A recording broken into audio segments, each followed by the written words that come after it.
Good evening and welcome. This is Connecting with Ancestors and Spiritual Practice with the Oklahoma Faith Network. And this is another great panel brought to you by the Religions United Committee of the Oklahoma Faith Network. So thank you to them for another great opportunity to connect with our interfaith community. I'm Kat Romero. I'm the Director of Operations at OFN. You don't usually see my face. I'm usually behind the scenes of everything that we do. But this is something that was really, really special to me and means a lot to me personally. So I really needed to get in on the action. So a little bit of my backstory, I started doing a genealogy about 12 years ago and became obsessed. I've just started a podcast. All my vacations revolve around going back to my ancestors' land and looking up records, walking the land. And it has brought so much joy to my life and enriched my life so deeply that I almost feel that without that connection, there's something missing. For me, before I discovered this, for perhaps for other people, if they had that connection of, those that came before them, knowing those stories, knowing what it took for them to exist today, that they would walk around in a different state of mind. So it's just something that's extremely important to me. And of course, we love hearing from a lot of different faith traditions about ways that for generations and generations, there have been established beliefs, traditions, practices that incorporate connection with ancestors that have been a part of faith traditions for since they started. So that's something that a lot of people, it's new to them as they do their DNA test or do that tricky free trial on ancestry.com that just sucks you in and won't let go. That's a new experience, but I'm curious to hear, what are the traditions that go back farther that have incorporated these connections in a couple of different traditions. So we have some great guests tonight, and I will let you introduce yourself. Chris, do you want to get started? I'm happy to go first, or Leanna, you want to go first? Doesn't matter to me. Doesn't matter? Okay. All right. Thanks. My name is Reverend Chris Ladisant, and I am the clergy for the Buddhist Dharma Center here in Oklahoma City. And I was raised Methodist, but I found Buddhism when I started college, and I ended up leaning more that direction. When I speak in college classes, I usually refer to myself as a Buddhist because I don't think you ever let anything go. I think you just add to it. So nowadays, and for a long time, I've been sincerely following the Buddhist path. So that's where I'm at and what I am doing on a regular basis. In Buddhism, we talk about the interconnection of all things. One of the first two things that we learn in Buddhism 101 is everything in this realm changes and everything's connected somehow. So knowing that right up front, if we can really embody that within ourselves, it makes our lives a little bit easier and smoother, and not be so surprised when things do change, or we happen to realize how our actions and our thoughts and our words are very much connected with everyone else. So that being said, that's the foundation of me thinking about my ancestor connection, is realizing that there is a deep and rich, Kat, like you said, a deep and rich understanding that is available to us if we would like to look into that. I don't know if you have that on your phone. If there any, can we show that chart? See if we can get up close to the screen so that we can see it. We have to put it right up next to it, and I don't know if that's going to get it or not. If you don't mind, could you just read what it says, Kat? That might be easier. Sure. So this is, in order to be born, this kind of goes through and does the math of how many people had to come before you for you to exist and survive, I might add. That's what I am just blown away whenever I do research just what a miracle it is that we exist, because there were just so many dangers and so many obstacles and adversity that they had to go through.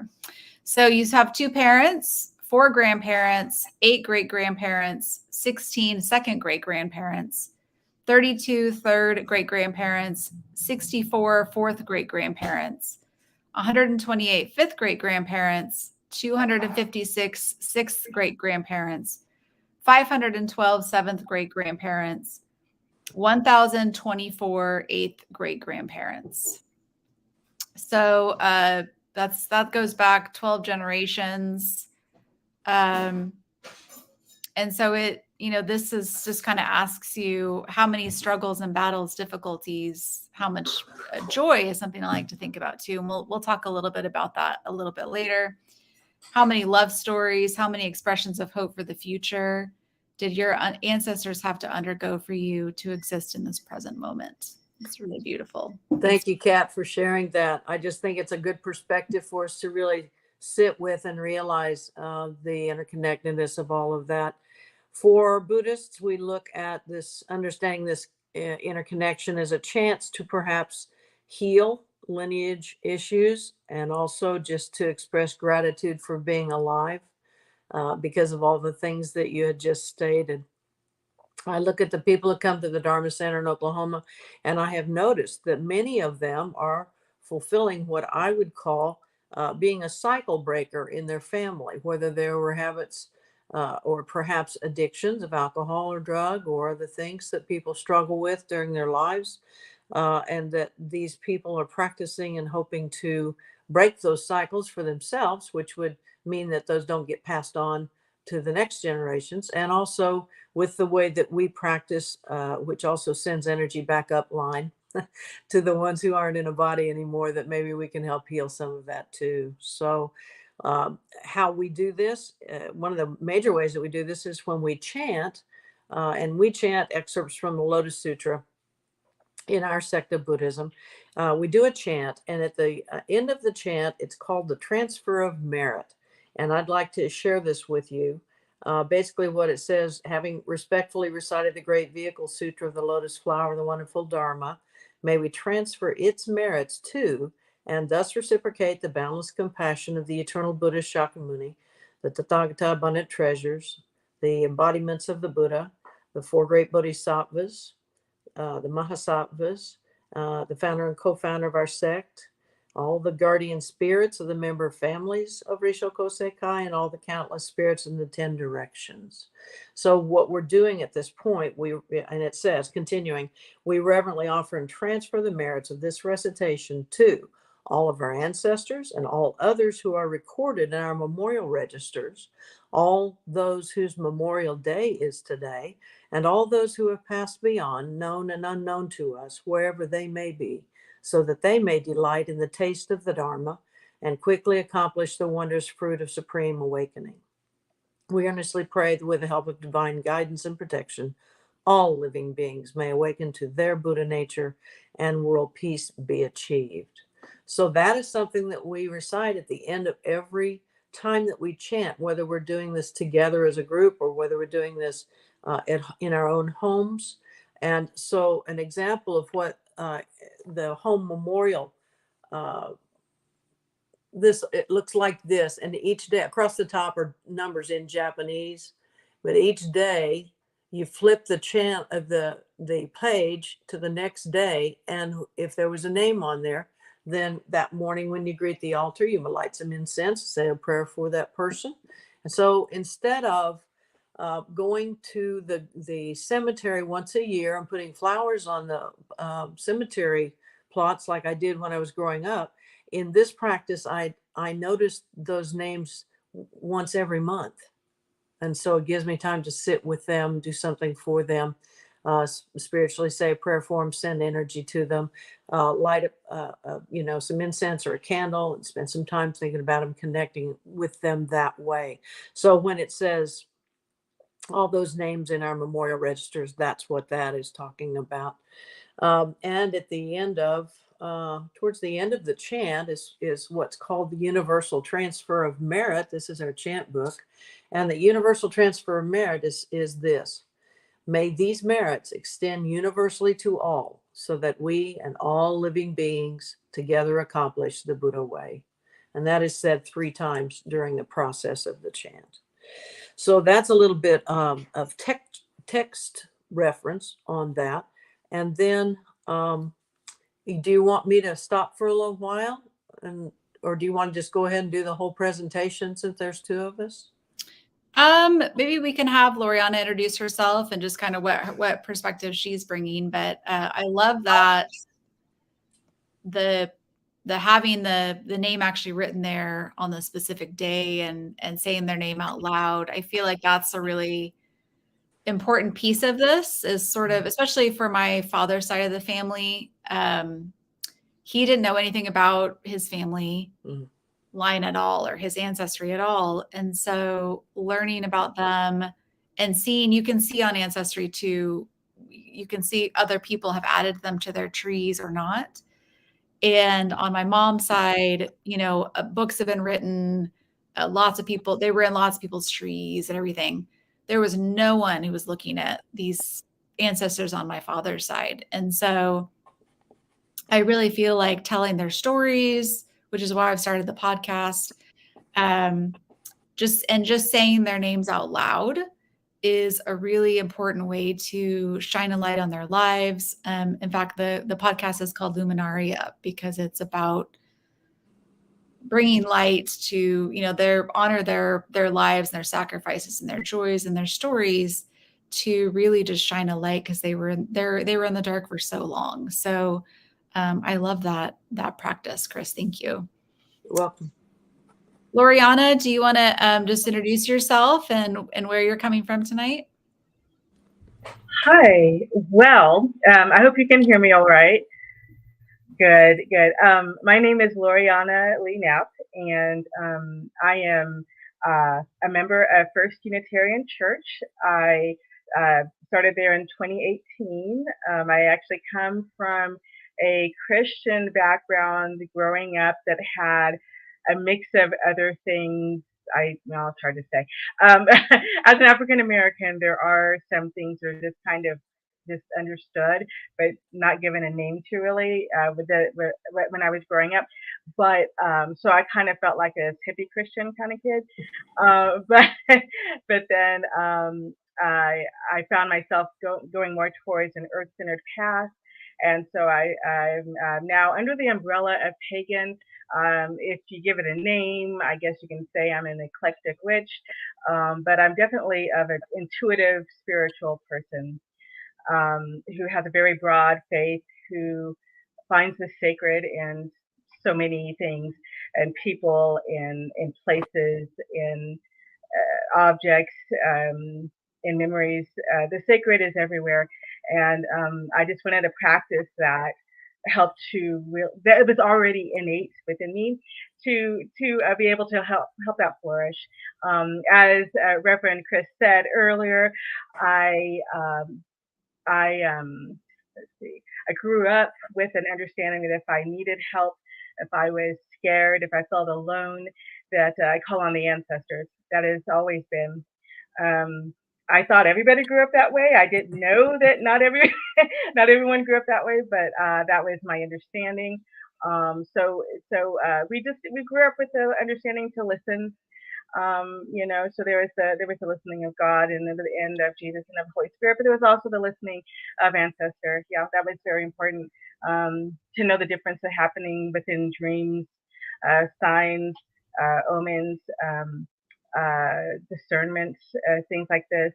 So though I am a pagan, I as Reverend Chris said, being a Christian is not something that is completely fallen away.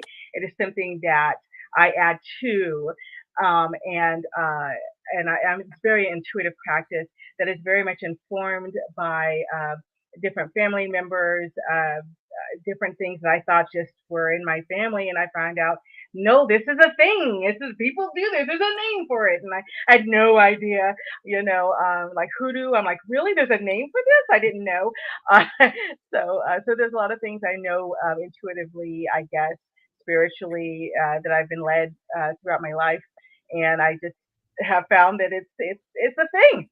It's true. It's true. There's many truths, and when I find out I question, I do definitely take that to different sources, and I do research, and I do ask to not only just rely on my own wisdom, but on the wisdom of others.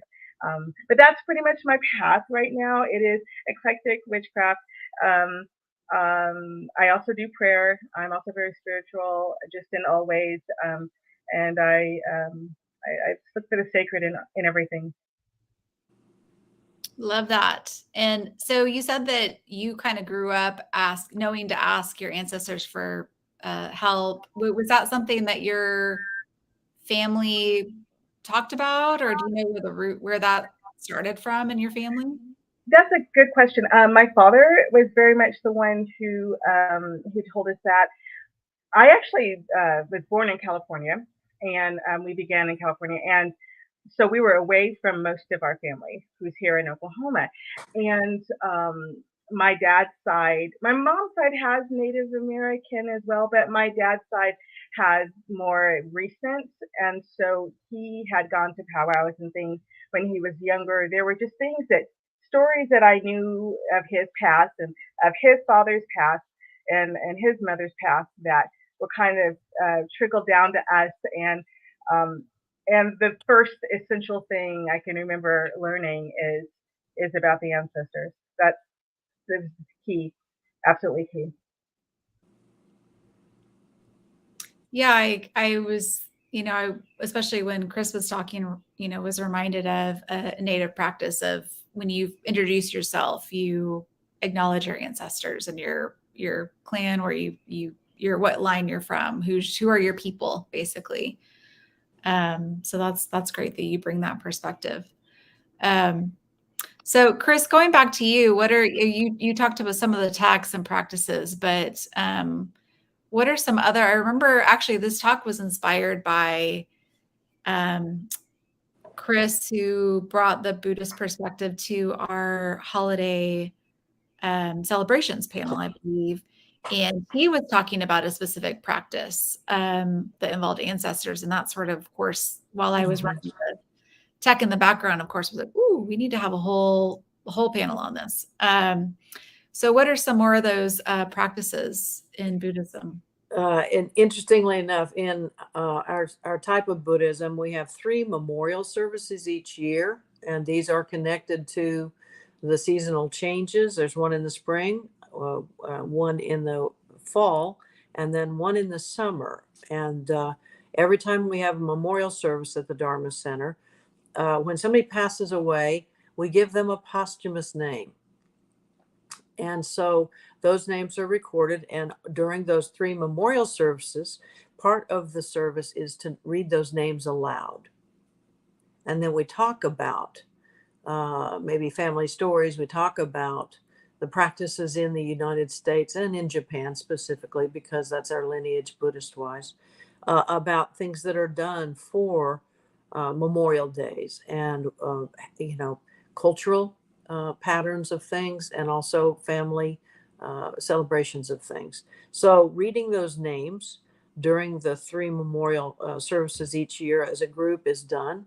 And in addition to that, there's also what are called home altar memorial services. And so in the smallest type of gathering, we would collect 5 names from a family, and you can rotate the names.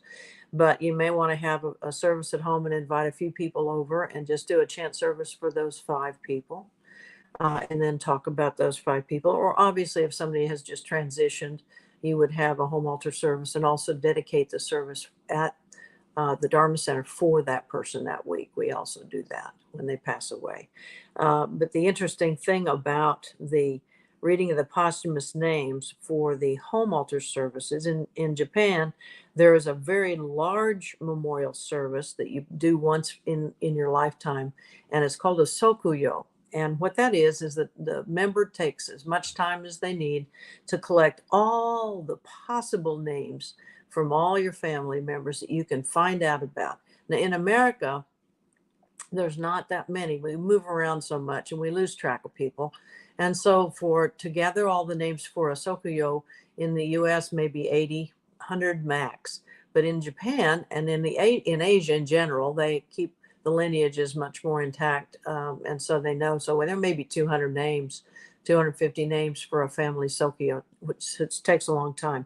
When we do the chant service, there's a moment in those services where we read the names, but because of so many, we'll assign the names to 2 or 3 different readers. So they're all reading simultaneously. And when you hear this, I don't know how to say it, but there's a feeling with it. And I've been at one in Japan where they read, this was several years ago when they had the tsunami and the earthquake in Japan, that so many people died. And we did a big memorial service in the Great Sacred Hall in Tokyo. And they had probably 25 people reading all of the names of all the people that had passed. And it almost, the only thing came to my mind to hearing it, it sounded like bees droning. You know, that sound that bees drone when they're all together and it's a hive. It was a very, very interesting feeling, but the energy in the room was definitely different. You could feel them there. And basically all you're doing is asking them to be with you. And so that's why that's done. But it was a very interesting experience to hear that many names read by that many people. So it's interesting. I think I've got 2 quick stories if I could tell them. Can I tell them real quick? Okay. So there are 3 sisters in Hawaii, in our facility in Hawaii. 3 sisters. Their mother, and then the grandmother was the first reverend at that church, that Hawaii Kyokai for Kosekai. Their grandmother was the first reverend, and then the mother, and then the 3 girls, and now their kids are members, and the kids are having kids. So that family is pretty deep in the tradition. And we tell Sokuyo stories sometimes because there's some very unusual things that happen. And one year they were laughing because they had been putting together the names for the family, and all 3 of them had been contributing because it was such a big deal. And the day you do it, you put all these foods and prepare all these things that the people who passed loved. We have it all on their altar, all the flowers and fruits and vegetables and everything that you would, fix up the altar so it looks really nice. And so they've been gathering all of these names, and they thought they had everybody. And it was like during Christmas time. So there was a lot of Christmas parties going. And anyway, the 3 of them had gone to this party. And so they're partying with all their friends, and they decide they didn't usually drink vodka, but for some reason, all 3 of them drank vodka that night, which was, they laughed about later, thought we never drink vodka. And anyway, they drank vodka, and then they came home, and their plumbing was messed up. And one of them goes, "We forgot Uncle Glenn. He was a plumber and he drank vodka." So it was like, they said sorry, and they got his name on there real quick. I mean, freaky, but you just kind of go, okay, Uncle Glenn. So anyway, that was one, and we still laugh about that one. And the other one was, I was participating in a Sokuyo at another actually a Hawaiian member's family, and she is there was a reverend that was leading the chant, and then I was sitting directly to his right, because there was myself and one other person who were reading the names when it got to that point. So at the beginning of the service, somebody in the family had smoked cigarettes. And so while we began to chant the names, and he just reached over and lit the cigarette and put it in the ashtray. He just thought that'd be nice to do. But then, like, kind of a little while after he lit it, he goes, "Oh, we're in a small place with a whole bunch of people, and maybe I shouldn't have done that." So he reached over and he tapped it out. He set it back down. We're still reading the names, and a second later, that cigarette lit itself again. So somebody liked that cigarette going, but I'm not going to ask questions. So anyway, it's just kind of funny. You hear stories like this, and you can't explain them, but it's kind of interesting. So anyway, those are 2 stories connected with the memorial services that I have found pretty interesting. Those are great. I love, when you say their names and you're calling them forward, sometimes they're going to show up in a way that you can't ignore. I love that. Loriana, what are some specific practices that you use or have used to connect to those ancestors? You know, that's really interesting because since I don't follow a particular tradition in general, um, when I went to speak, I began with prayer. I have a prayer that as I began my journey into an earth-centered practice, prayer just started to come together and names started to be added. And I'm like, okay, well, I'm remembering this person. And so I got, and I'm also polytheistic. So I got, along with the goddesses and gods, first come, like the universal, then the family, then the gods and goddesses, right? And then the teachers I've had along the way. So those get added on as time goes on. It gets revealed of who needs to be added into that I may have forgotten. Or that they're stepping forward. That's the best way to place that. So that's one way I do it. It's just in prayers that I do, especially during like Sabbats or equinoxes, such like that. But sometimes it is, I wouldn't call it chanting. I would say, ooh, sounds weird. Sometimes I feel so weird because I don't talk about this very much, but it's almost like like singing comes forth. Songs just become created in the moment. That feels a rather ancestral thing as well. Something that just kind of calls forth all of them together. I will. Let's see. Sometimes I have like specific pieces of jewelry that are of my grandmother, who is one of the first people that I spoke with or kept in my callings, and I have specific pieces of jewelry that are hers or remind me of her, help to represent her, that I might bring forth if I am calling a specific type of prayer for a specific need. Sometimes it's just in the discussion. I mean, like I say, it's very intuitive. So sometimes it's just in the discussion with another family member of something that's going on, and then we can actually feel the presence of that person. And it's hard to explain unless you've been there. But there's guidance that's given during that.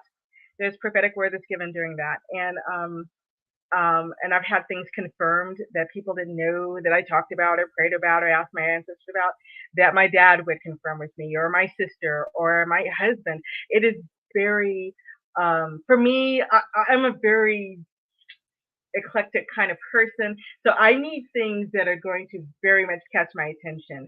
So it's usually not something that I would expect. It's something out of that.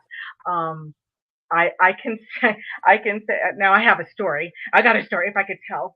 Okay, so this is when I was still in the Christian church, yeah, and I was in a class for for they said, "Do you want to receive the Holy Ghost?" I said, "Okay, I guess so," and I said, "I guess, right?"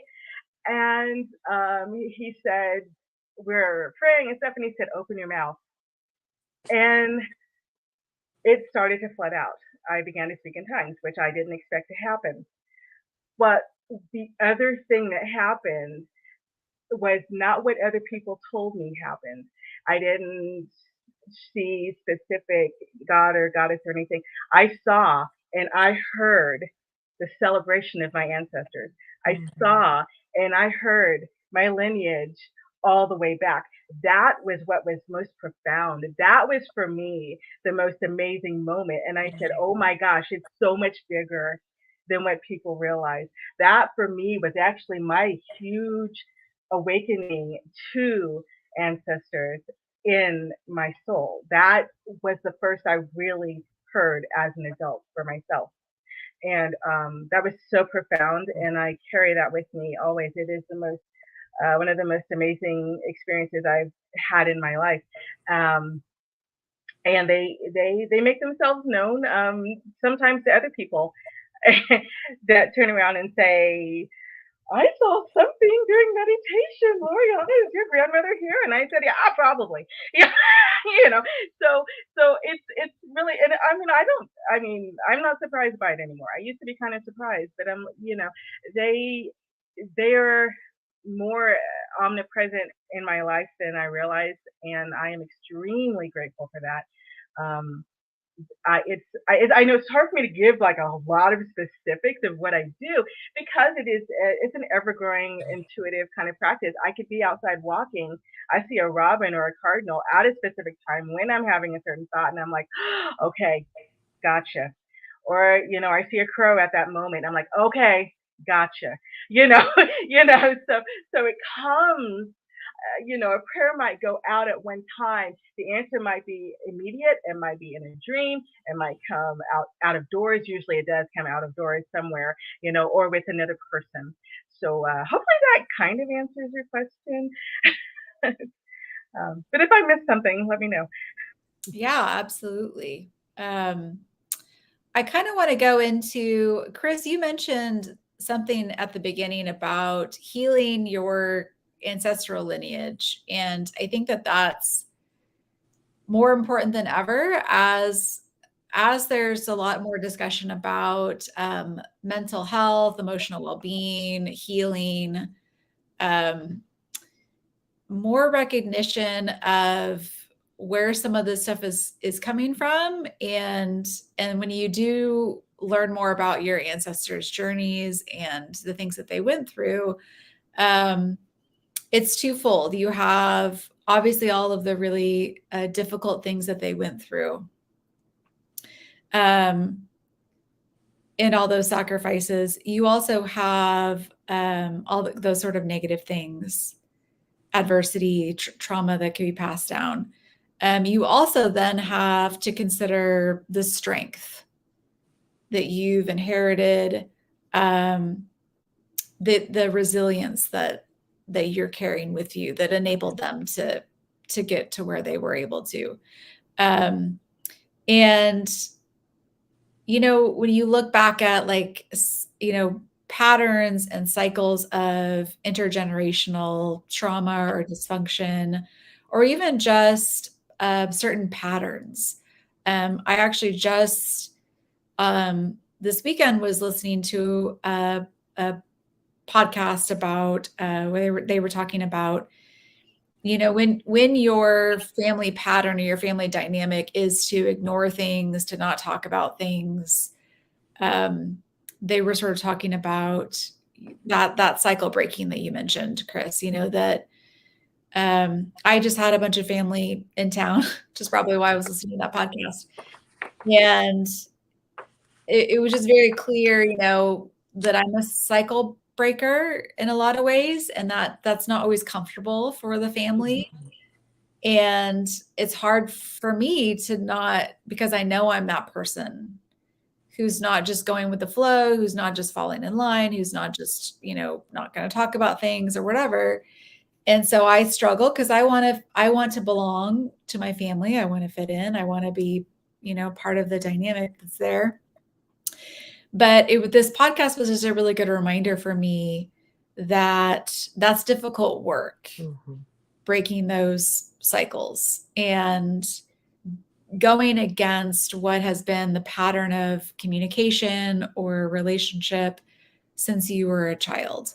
And that probably goes back much, much further than, when you look at the way your parents were raised, the way that their parents were raised, which is a completely different world. And so what are your all thoughts on sort of what is the connection to those patterns, and how can we break some of those or bring new understanding? Or I often think, knowing all the hard lives that my ancestors had, that they would probably, sometimes I think, oh man, if they're watching around now, they're probably like rolling their eyes hardcore at the things I'm worried about, but then I do have to think, well, they didn't have the opportunities to have this life that I do. And even something as simple as having a healthy relationship with my male partner is healing my lineage, because, going back, looking at my maternal line is just non-consensual marriages, having to get married to someone who's 40 years older to them when they're just a child themselves. I mean, I don't think that the women who came before me necessarily had the opportunity to have a healthy relationship or dynamic with a male partner. So me even just sort of having a relatively healthy relationship is it just in itself healing to my ancestors before me. And I can't help thinking that they're sort of cheering that on. Even as we're having my partner and I are having a silly fight about the dishwasher or whatever, anyways, that was a lot of me talking, but Chris, what are your thoughts on that sort of healing that lineage? Yeah, Loriana, why don't you go first this time, and then I'll speak after you do.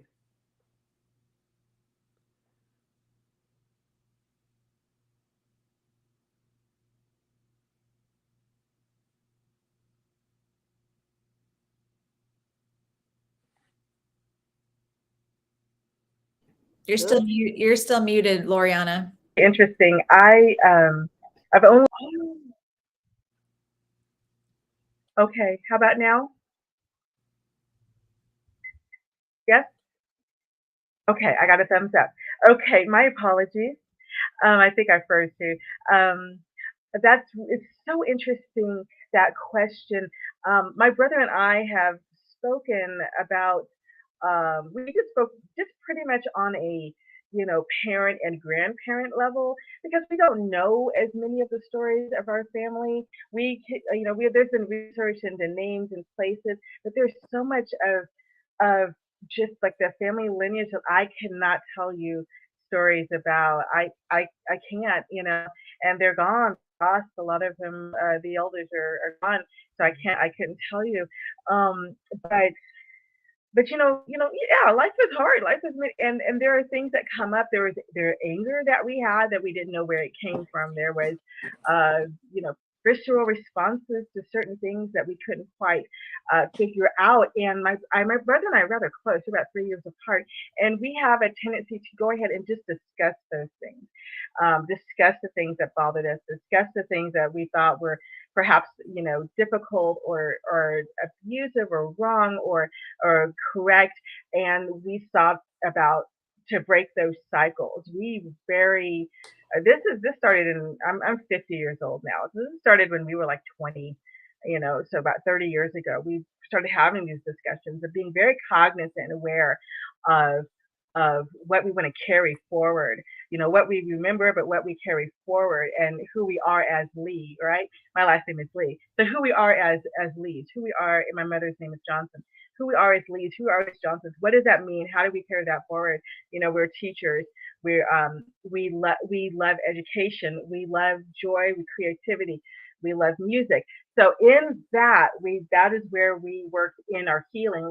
My brother is a musician, work in the healing of the music. I taught dance for many, many years. That was really strong spiritual practice for me, and also a place where I could let some of those things go. But in that time, we also would discuss when the traumas would come up, when difficult things would come up, things that we couldn't figure out where they came from. Where we said, we're going to heal this together, and that's the choice that we made to do that. Yeah. So I think it's one of those ongoing processes that I don't think we really even labeled that as that specifically what we were doing, but I think that was something that was really important to us to do. And as a person, as a pagan, what's really important is to remember those ancestors, but also to say the ones that were perhaps of a super difficult nature that may not be quite so kind on the other side, to say, I recognize who you are, and I thank you so much for being part of my lineage, and we're just going to let that go. I forgive you. We'll let that go. And just go on, because I cannot, and I do not wish to carry forward the hurt, right? We do not wish to carry that forward, but to hope that there could be healing on all sides of reality, right? And so that was something, and through eternity, and that's something I think is just really it's really important. It's just really important just to constantly be aware of that. But I think that we've used that as a catalyst for not only for helping ourselves, but to think of the entire family as a whole, past and I don't know if I answered that, but anyway, again, everything's so intuitive and so eclectic on our side that I feel that I haven't done a lot of research into how different traditions have done it. But again, for the most part, just in the practices and the circles I've been in, we bring forth those names on Samhain. We bring forth those who may have had hurt, who may have hurt us, or hurt our family members, and say we release you back to the loving arms of that which you hold sacred, yeah, and that you can find some peace on your end, and so that you can be whole, because we are already whole right now here, but we want to recognize that for you and not to hold that hurt. Okay, so that's, yeah, that's it. That's awesome. I love the organic nature of your practice. I love the connection with the earth, with nature itself, and the connection of yeah, that's awesome. Yeah. One thing I thought of, we use a lot of chanting. Some Buddhists are chanting Buddhists, and some Buddhists are silent meditation Buddhists, and sometimes there's both. And we end up having both. But the chanting is a very important part for us, and we look at it as a three purifications. The first, when we're chanting, we're reading the text, and so that purifies the mind. And next is the purification of saying, the vibration frequencies of saying the chant. And the third one is the vibrations you feel in your body from the chant are purifying. So we look at chanting as a 3-level purification, and then we dedicate that chant, or the merit of that chant, to others. And so when we talk about that, um, we're using this practice specifically for purifying the subconscious mind. And so in Buddhism, or in our type of Buddhism, our Buddha nature, which is that divine spark that all of us have. When I was a Methodist growing up, we used to sing that song, "This little light of mine, I'm going to let it shine." And so that's what we called it when I was growing up. But as a Buddhist now, I call that the Buddha nature.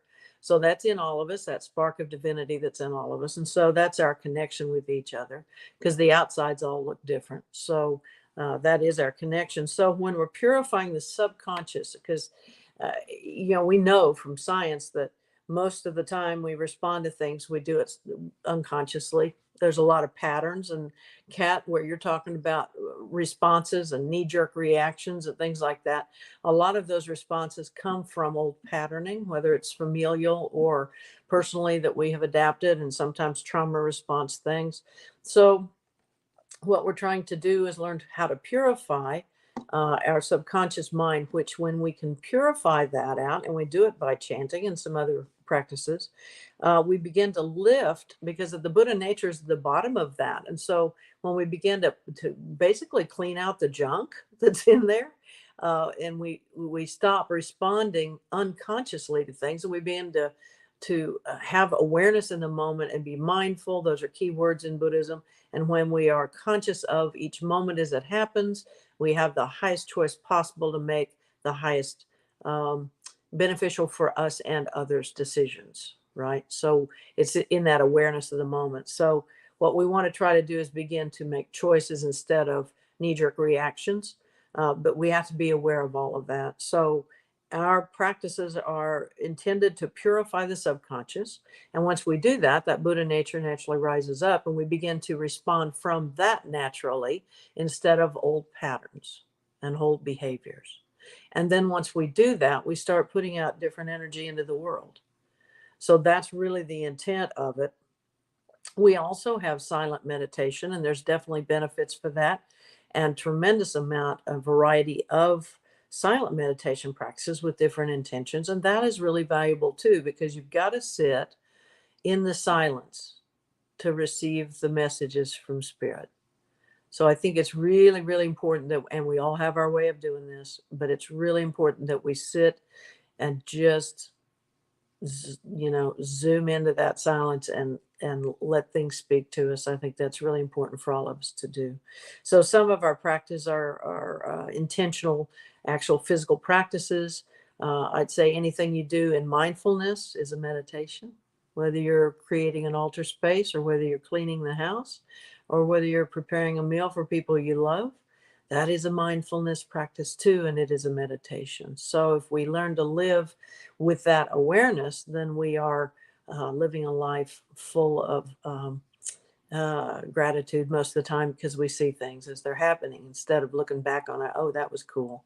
We can actually begin to see things while they're happening and be grateful for them. So that's something that I think about a lot. And as just even seeing a pretty sunset, taking time to wait and appreciate that, and things like that, the little things sometimes too. But definitely purification of the subconscious is something that we're working towards with our practices. And if you made an X, if I had a blackboard, I could do this. But if we looked at putting up a line like this, a vertical line, and on that line, we're going to call that the timeline. So that means that maybe I'm here, and maybe my parents are here, and maybe my grandparents are here, on up, on up, on up. And then children that I influence on down, on down, on down. That's your timeline. And then your across line is your space line. So I can be sitting here and at the meeting point of these two lines, I can be sitting there in meditation, and I can be affecting time and space, because if you look at the horizontal line, it's me in Oklahoma City. But if I go out here, I could be praying for somebody in Australia. Or if I go over here, I could be praying for somebody in Tokyo. So when you intersect these two, you can transcend time and space with your prayers. So it's a really, really interesting situation. And for us to be aware of that, we can be anytime, anywhere, anytime we're doing ritual or meditating or whatever. So to realize that that's a PowerPoint, and to make, awareness of that, I think is a really important thing. So those are some examples that we've got. Love it. Those are great. And I love, I'm reading a book right now called Call of the Wild. And it's about returning to sort of a release within the body, that, we've become so mind-oriented, intellectualizing, that we can solve all of our problems at once. And that some of those things, like mindfulness, also I hear echoes though of that sort of physical release as well. Like Loriana, you talked about like dance or music, or and sort of releasing some of that, whatever you want to call it, that we're maybe carrying with us from our ancestors, releasing that out, and rather than just holding it in and perpetuating it into other situations or generations. And then I think, I can't remember which one of you mentioned that, but also that goes back up the line too, that energy is healing up the line as well as down the line. So I really love that, Loriana, especially when you talked about being whole, is just really a very powerful thing, I believe. One last thing that I'll mention that I find so fascinating and would encourage people to look more into is, as with most things, science is sort of catching up a little bit. So there's new research into the field of epigenetics. I am not a scientist, so this is going to sound very rudimentary, even inaccurate. But basically, there's some new studies that are finding that, what the experiences that like your grandparents went through, your great grandparents, and most certainly your parents, especially your mother when you were in the womb or when she was going through puberty, is impacting the way that your genes are like sort of turning on and off. So it's not just that you're born with certain genes or predisposition, there's something that's sort of flipping this switch. And they think it's tied to your ancestors' experiences. And of course, the medical model looks at the sort of negative problem areas. So they're looking at things like drought, or, you know, if your ancestor experienced famine, or if your grandmother was malnourished during puberty or whatever, that you know plays a role. Particularly, of course, like when a mother is stressed while she's pregnant, that's changing things about her unborn baby. So I feel like this has huge implications for, you know, I talk about genealogy all the time and talk about ancestors all the time. And a lot of people don't care. A lot of people in my family don't care. They're just sort of like, oh, that's great, Kat. Like, oh, that's wonderful. And then, you know, move on. But I feel like now we're learning there's even further implications for the experiences of our ancestors are impacting our lives today. The way that we're, you know, obviously have medical health issues, but you have to think that you have to, you know, extrapolate that to other experiences as well, like their experiences of joy, their experiences of relationship and community, and those are all things that were passed down to us. And so I kind of want to end on that note that, you know, these practices that you all are suggesting, they're so just so beautiful, can just add so much meaning to our everyday lives and inform what we're doing today. And, you know, especially getting through some of those hard patches, to look to our ancestors for guidance, for help, and also just for strength and resilience, that, you know, we have a whole, you know, team behind us that's sort of rooting for us. And I think that that's a belief in a lot of different faith traditions. And, you know, I was remembering, Chris, when you were talking too about the Memorial Days, when we did the youth tour this year at Temple Benai, Israel, they have the memorial walls, and they have these beautiful, you know, the names are all written. And during the service, we learned during the youth tour, during the service where they say the names out loud, they have this little light bulb next to each name. And so as they would read each name out loud, the little light bulb would light up for that person, which I thought was so beautiful.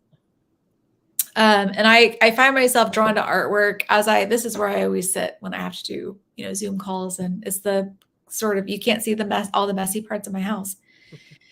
But I noticed that on my shelf here, I have this, I find myself drawn to this type of artwork that sort of represents kind of a long line of people behind me. And I feel like that's a practice of so many different faith traditions that I think we could really use at this time. So thank you all so much for joining this conversation. It was so fun and so lovely getting to hear from you. Really appreciate your perspectives, and hopefully we'll explore this more and have you all back. And we really appreciate everyone who joins in on this conversation. We'll say their names. All right. Well, thank you very much, and everybody have a great night. Thank you so much. Bye-bye.